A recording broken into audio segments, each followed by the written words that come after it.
All right, so today we're diving into a question I think we all kind of ponder in different ways. Hmm. What makes a place feel truly alive? You know what I mean? Like buzzing with energy, exciting, real. Definitely. Yeah, I get that. So we've got some excerpts from this text, Authenticity and the Living World. Okay. And honestly, it's kind of surprising. How so? Well, you've got this philosophical look at what authenticity even is, but then it throws in a fun fact about sordid. Cord. Yeah, like that old-timey word for grass, a grassy field. Huh. Interesting. Like, already they're making us see the familiar differently, and that's just the title. I see what you mean. Yeah, it's like using sword instead of grass already sets a different tone, more thoughtful. Exactly. Yeah. So, getting into it, the source asks us straight up, what makes a place feel alive to you? Big question, right? Huge.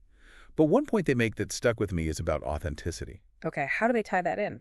They talk about places that are just buzzing, like a market where everyone's haggling or a cafe full of regulars. Ah, got it.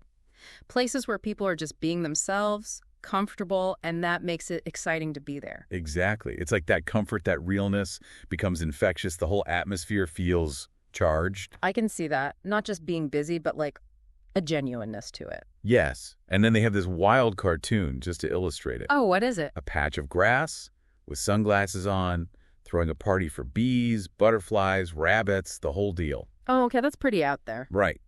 But it gets the point across. Even grass, if it's being authentically grass, can be the life of the party. I get it. Like, it's not about what you are, but how genuinely you are it that makes it feel alive. And that goes for people too, right? When we're all putting on a show, it's just, surface level. But when everyone's relaxed, being themselves, that's when the magic happens. Totally. But then the source throws a curveball. They quote Robert Wilson Lind. Who's that? He was a writer, nature guy.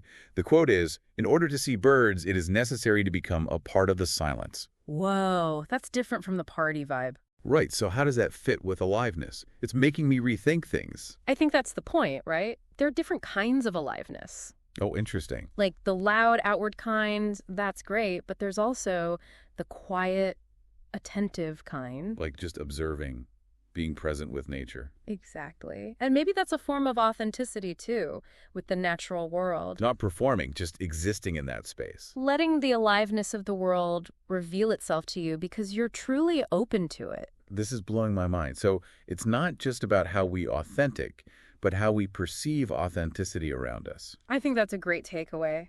And maybe even the more authentic we are in ourselves. The more we can appreciate that authentic aliveness and everything else. I think there's something there to explore for sure. This is heavy stuff. So listeners, think about it.